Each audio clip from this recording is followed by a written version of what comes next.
Nag-edit lang yun. Hindi, isunod na siya na. Katong vlogger pa.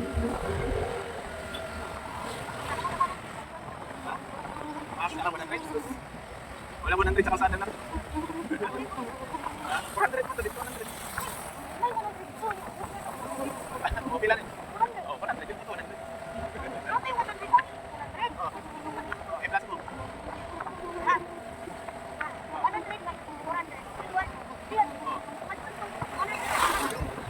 O, pila nakita mo sa kalsada? 400. O, 400 man dito. Sana si Suki, Dad. Naka-videohan mo ako na. Dami mo po. Dami mo. Naka. Video yan.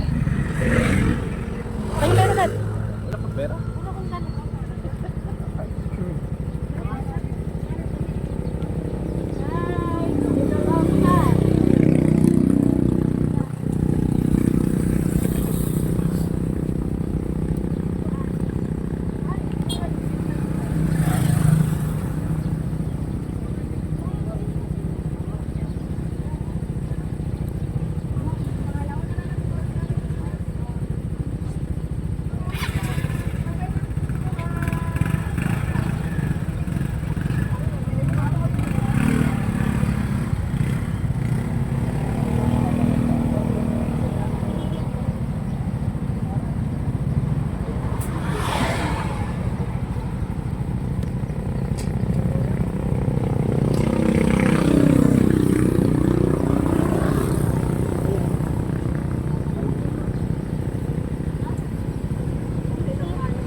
Pintos. Kain tayo.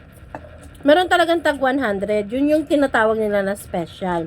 Itong binili ko is tag 20 pesos lang. Tapos, ganito na yung laman niya. 1, 2, 3, 4, 5. Siyempre, mas masarap yung special. Pero, pares lang naman nakakabusog. At saka masarap din naman to. Hindi naman masasabi na bati bitaw ang iyang lasa. Okay na kayo ang iyang lasa. Kaya, taghirap pa man ta ngayon sa pera, kaya 20 pesos at least busog tayo, di ba? Kain tayo. Namus ko to. Parang may cheese din ang kanilang tag 20 pesos. Parang may cheese siya, oh.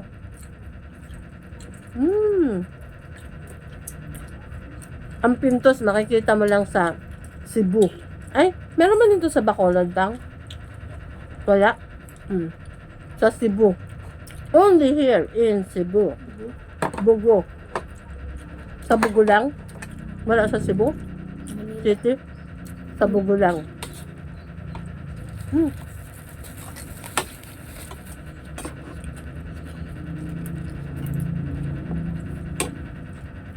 Binalot nga pala siya sa mais. Kaya kung bibili kayo ng mais dito sa Bugo, magpintos na lang kayo. Masarap pa. Mura pa.